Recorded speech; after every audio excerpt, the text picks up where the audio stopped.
Welcome back to my channel. I'm Wilby TV. Nagba-vlogs nga po ako ng iba't ibang uri ng halamang gamot. Nagtuturo din po ako ng tips tutorial tungkol sa iba't ibang natural na halamang gamot at iba pang ang naturo ko. Kung bago lang po kayo dito sa channel ko, huwag niyong kalimutan mag-subscribe. Yung may gumagano'n po diyang pula, pag-subscribe na lang po. Huwag na rin pong kalimutan i-like may ganyan po simbolo, thumbs up. Kung mahilig po kayo dito sa ginagawa ko, pagbabloggs ng iba't ibang natural na halamang gamot, pagtitips tutorial ng iba't ibang natural na halamang gamot, pakishare na rin po sa friends and family. Bago ko po umpisahan na pagtips tutorial ko, pinasasalamatan ko nga po ang mga subscriber ko. Thank you for all subscriber, all viewer, new subscriber, new viewer. Maraming salamat po sa inyong suporta. Sana po ay patuloy niyo suportahan yung channel ko para marami pa po natin matulungan na mahirap nating kababayan na maaasa sa libreng gamutan. Sa paligid ng bahay nila may libreng mga gamot. Sa tulong ng channel na ito, marami po ninyo tutunan sa channel ko. At iba pa. At hindi na po natin patatagalin. Ang i-tips tutorial ko po ngayon, yung mga anak natin, mga yaya o mga babysitter, ito po yung tips ko sa inyo, mga nanay o mga nanay o hindi pa nanay na talagang mahilig mag-alaga ng bata. Yung bata na 1 years old to 9 years old, yan, ito po yung tips tutorial ko sa inyo. Kung bakit sila umiiyak, iyak ng iyak, ito po yung tips ko sa inyo. Tips number 1, kaya umiiyak po yung mga alaga nating bata. Unang-una po kaya umiiyak yan, meron po yung dumi, tae, iskos po sa kumakain o ihi. Kapag mayroon niyang tae o istol, umiiyak yung bata. Ngayon malalaman natin kapag umiiyak siya, iyak ng iyak, pwede yung may tae. Kapag pinalitan ninyo yan ng diaper, tatahimik na yan. Kapag mayroon din niyang ihi, iyak din ang iyak yung bata. Kasi kapag nabababad yung puwet niya sa ihi, siyempre makati, mahapdi, iiyak yan. Yan. Kapag wala ng ihi, tatahimik na ang pag-iyak niyan. Yan po yung tips number 1. Tips number 2, kaya nang iyak yung bata, nagugutom po yan. Nagugutom ang bata. Kapag ang bata iyak ng iyak, nagugutom yan. Hanggat yan hindi mo pinapakain, iyak po ng iyak yan. Nagpapahiwatig yan.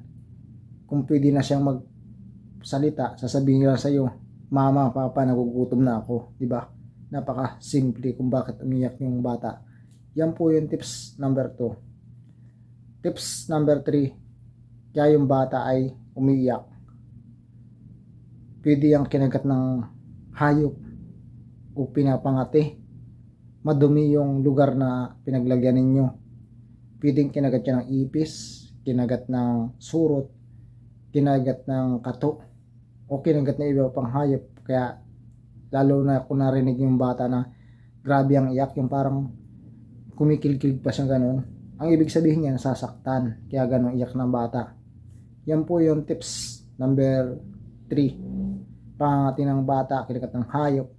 Tips number 4, kaya iyak ng iyak yung bata, may sakit, pwede yung tinatrangkaso, nilalagnat, kaya iyak ng iyak siya, inaapoy ng lagnat, hindi natin alam, himbing na himbing tayo sa pagtulog.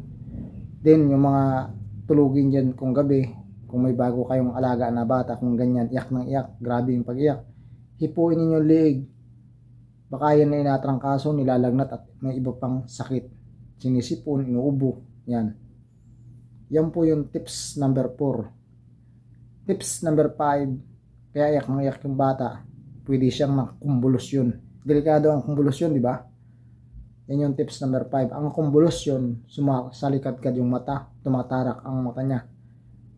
Alam nyo ang gamot dyan, dadalhin mo sa ospital kapag nakukumbulsyon yung bata. Ito po yung ang kasi nga true story, yung kapatid ko may kumbulusyon. Pinagaling ng tatay ko. Tinapalan ko na ano lang na mga natural halamang gamot kasi layo ng ospital sa amin. Siyempre pag dinala mo na yun, baka hindi na umabot yun. Magaling yung tatay ko sa pag-albularyo. Yan po yung tips number 5, kumbulasyon. Tips number 6, kaya yak ng yak yung bata. Pwede yang nabatian. Hindi po yan alam ng iba, nabatian. Hindi po naniniwala ang doktor sa bati kung anayo. Albularyo po ang nagsasabi niyan. Kung yung bata ay halimbawa ay nanuno o maligno.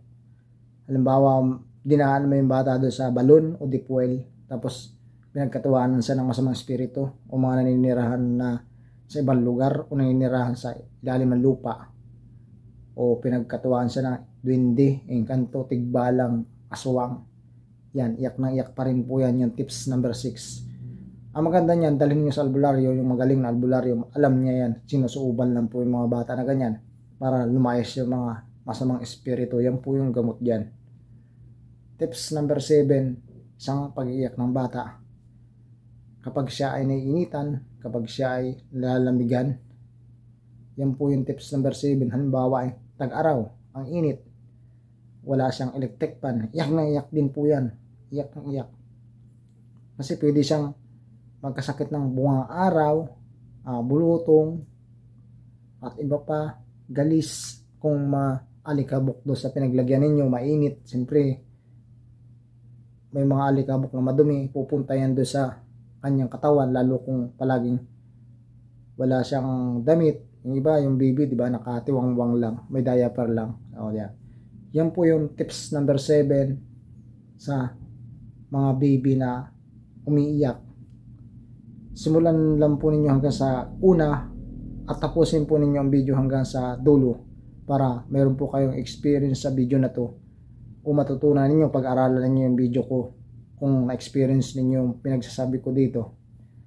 Sana po may natutunan kayo dito sa tips tutorial ko tungkol sa pag-iiyak na baby, ang tips number 7. At hanggang dito na lang po. Thank you for watching. I am Volby TV. Bye bye.